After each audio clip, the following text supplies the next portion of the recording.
हमारे साथ मौजूद हैं सीनियर तज्जियाकार हबीब अकरम साहब। हबीब साहब, बहुत शुक्रिया वक्त देने के लिए। सर, अगर हम आज़म खान की बात करें तो वो साबिक वज़ीर आज़म के बड़े करीबी जाने जाते थे उनके दौरे हुकूमत में। अब उनकी जानिब से एक बयान सामने आया है और उनका कहना है कि साइफर में कोई हकीकत नहीं है, जबकि साइफर को सियासी मकासद के लिए इस्तेमाल किया गया है। क्या कहेंगे आप इस पर? इसमें दो पहलू ज़ेर गौर हैं। उसकी वजह काबिल गौर है। उसकी वजह यह है कि चंद दिन पहले से ही आजम खान गायब है मंजर आम से, और उनके वेयर अबाउट्स का कोई पता नहीं चल रहा था। और क्या वो पुलिस की कस्टडी में थे या किसी और की कस्टडी में थे, इस बारे में भी किसी को कुछ पता नहीं था। और आप जानती हैं कि इस हवाले से कई दफा खबरें जी छप चुकी बिल्कुल। और इस तरह की किसी, जब उनकी कोई लीगल कस्टडी कहीं जाहिर ही नहीं है, तो फिर ऐसा बयान जो इलीगल कस्टडी में लिया गया हो या कस्टडी का अब तक हमें इल्म ना हो, तो उस बयान के ऊपर ही सवालिया निशान है कि वो 164 का हो या ना हो। सर, यासिर दूसरी हुसैन के बात, मुताबिक उन्होंने बयान मैजिस्ट्रेट के सामने पेश किया है। जी, मैजिस्ट्रेट के सामने एक लीगल कस्टडी में भी जाना होता है, या दूसरी बात यह है कि रजाकाराना तौर पर जाना होता है। तो उनका जहां तक लीगल कस्टडी का मामला है, वो तो भी उसके ऊपर क्वेश्चन मार्क है। वो खुद गए हैं हो, ये भी हो सकता है, वो खुद गायब हो चुके हों, ये भी हो सकता है। तो बहरहाल ये इस मामले में अभी हमें थोड़ी सी वजाहत की जरूरत है। दूसरी बात यह है कि वो जो फरमा रहे हैं, अगर वो ऐसा फरमा रहे हैं जैसा 164 के बयान में उन्होंने कहा है, अगर ऐसा है, तो फिर हमें ये देखना होगा कि क्या जो साइफर था वो एग्जिस्ट ही नहीं करता था।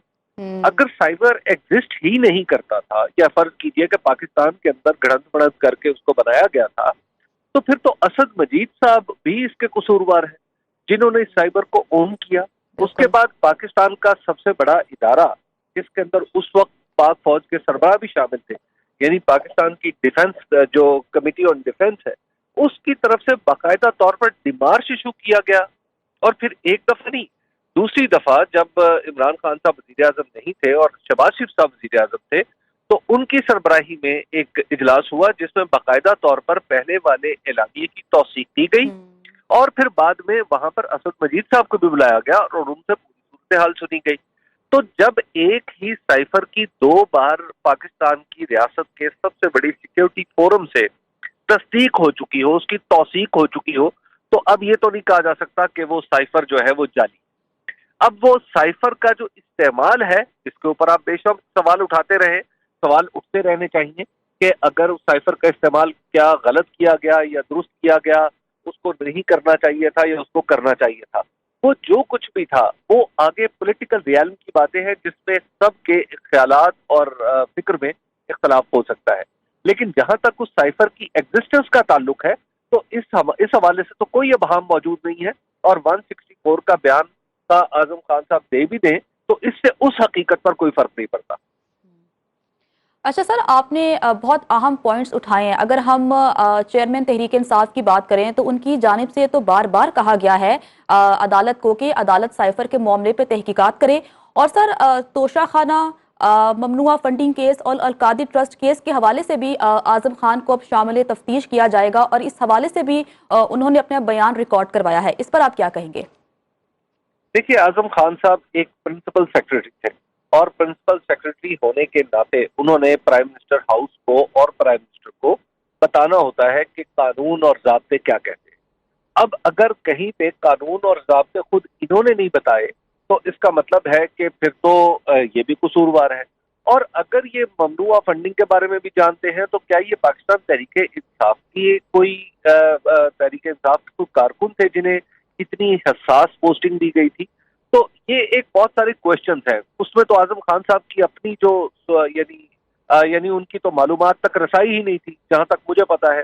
पॉलिटिकल मामलात में उन्हें बिल्कुल अंदाजा नहीं था, क्योंकि जब पाकिस्तान तहरीक इंसाफ बन रही थी और जब का ये ममनुआ फंडिंग का केस है, उस वक्त तक तो इमरान खान साहब वजीर आजम भी नहीं थे, और आजम खान साहब पता नहीं कहाँ थे, या शायद कहीं एडिशनल सेक्रेटरी थे खैबर पख्तूनख्वा में। तो उनकी ऐसी मालूमात तक तो रसाई हो ही नहीं सकती। तो ये एक पाकिस्तान के अंदर बहरहाल एक फैशन है कि जब कभी इस तरह का हो, ये पुरानी प्ले बुक है जो इसको हम देख रहे हैं कि उसके ऊपर चल रहे हैं। और आपको इस ज़हन में होना चाहिए कि जुल्फकार अली भुट्टो के खिलाफ भी मसूद महमूद को लाया गया था, और उन्होंने भी फिर इसी तरह की एक बाकायदा तौर पर जो अपनी 164 का बयान रिकॉर्ड करवाया था, और उसके बाद वो मुझसे चले गए थे। तो ये और वादा माफ गवाह है یا یہ اکامپلس ہیں، یعنی یا یہ اعانت مجرمانہ کے مرتکب ہیں یا یہ صرف وعدہ معاف گواہ بنے ہیں، یہ کیا ہے ابھی، یا محض انفارمیشن دے رہے ہیں.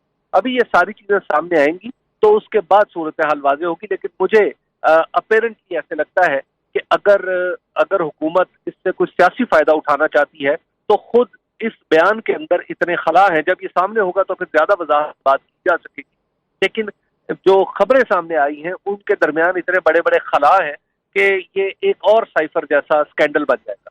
اچھا سر، جیسا کہ آپ نے کہا کہ اعظم خان کے اس بیان کو حکومت جو ہے وہ سیاسی مقاصد حاصل کرنے کے لیے استعمال کر سکتی ہے یا کر رہی ہے. اگر ہم چیئرمین تحریک انصاف کی بات کریں تو کیا اب ان کی مشکلات میں مزید اضافہ ہونے جا رہا ہے؟ جس آدمی کے اوپر 200 مقدمے ہوں، جن میں بغاوت کے مقدمے بھی شامل ہوں، قتل کے چارجز بھی شامل ہوں اور دہشت گردی کے مقدمے بھی شامل ہوں، اس کے بعد اس کا خالصتاً ازدواجی معاملہ بھی عدالت میں زیر بحث آ رہا ہو، اس کی اہلیت اور نا اہلیت کا سوال زیر غور ہو، اور اس کے بعد اس کی ساری پارٹی تتر بتر ہو چکی ہو، اس پارٹی کے اندر سے 2 پارٹیاں نکل چکی ہوں، اور اس پاکستان تحریک انصاف کے ملبے کو دبوچنے کے لیے کئی پارٹیاں میدان میں موجود ہو، تو ایسا آدمی تو پہلے ہی مشکل میں ہوتا ہے، اس کی مشکلات میں کوئی زیادہ اضافہ ممکن نہیں ہے.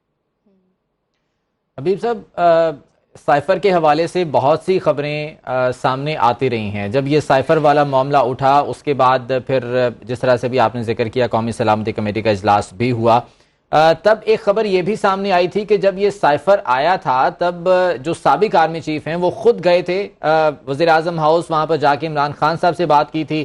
چیئرمین پی ٹی آئی نے یہ کہا تھا کہ یہ کوئی اتنا بڑا ایشو نہیں ہے، لیکن اس کے بعد پھر یہ کہا گیا چیئرمین پی ٹی آئی نے اس کو ایشو بنا لیا گیا. یہ ایک الگ ڈیبیٹ ہے کہ وہ ایشو کتنا بڑا بنا اور اس پر جو ہے وہ کیا سیاست کھیلی گئی، کس طرح سے جو ہے وہ معاملات آگے چلے. لیکن کیا اب 164 کے بیان کے بعد یہ تمام چیزیں بھی اس میں کنسیڈر نہیں ہوں گی؟ جو لوگ شامل ہوتے رہے ہیں، جن کے حوالے سے خبریں آتی رہی ہیں، کیا وہ بھی جواب دہ نہیں ہونے چاہیے؟ ایک تو بات یہ ہے کہ یہ سیاسی معاملات ہیں اور ایک سیاستدان کو ایک وقت میں ایک مسئلہ چھوٹا نظر آتا ہے اور اسی وقت کوئی مسئلہ کسی دوسرے وقت بڑا نظر آ جاتا ہے. یہ رائے کا اختلاف ہوتا ہے، یہ مشاورت کے بعد بات ہوتی ہے، یہ سب چیزیں ہوتی ہیں. ایک امیڈیٹ ریئیکشن تو آپ کچھ بھی کہہ سکتے ہیں کہ جناب اچھا یہ کوئی غیر معمولی بات نہیں ہے، لیکن بعد میں جب اس پہ غور و فکر ہوتا ہے، یہی تو ریاستی ڈھانچہ ہوتا ہے کہ ریاستی ڈھانچے میں معمولی سی بات جو ہوتی ہے بعض اوقات اس پہ غور کیا جاتا ہے تو پتہ چلتا ہے نہیں، اس پہ پوری ریاست کا ریئیکشن بنتا ہے، اس پہ رسپانس دینا بنتا ہے. اور بعض اوقات بہت بڑی سی چیز ہو جاتی ہے لیکن اس کے اوپر ریئیکٹ نہیں کیا جاتا. یہ پاکستان کے اندر ہونے والی پالیٹکس ہو یا پاکستان کی ریاست کی اپنی پالیٹکس ہو جو اتنے انٹرنیشنلی کرنی ہے، یہ اس کے اندر تو معاملات چلتے رہتے ہیں. بعض اوقات بڑا سا بیان دے کے اس کو اس سے آہستہ آہستہ ریٹریکٹ کر دیا جاتا ہے. یہ بالکل پالیٹکس کا ایک حصہ ہے، اسے پوسچرنگ کہتے ہیں. تو اس کو ایک انسیڈنٹ کے طور پہ پیش کرنا کہ میں وہاں گیا تھا تو اس وقت تو انہوں نے یہ کہا تھا کہ یہ تو بڑا معمولی سا قصہ ہے، تو پھر وہ جو لاکھوں لوگ وہاں بھی ہوتے اس جلسے میں جس میں انہوں نے کہا تھا کہ یہ بہت بڑا قصہ ہے، تو آپ کس کی بات مانیں گے؟ لہٰذا ہمیشہ جب اس طرح کے اقدامات ہوتے ہیں تو ان کے اوپر ایک جو سیاستدان ہوتا ہے اس کی سوچ بچار کے مختلف مدارج ہوتے ہیں.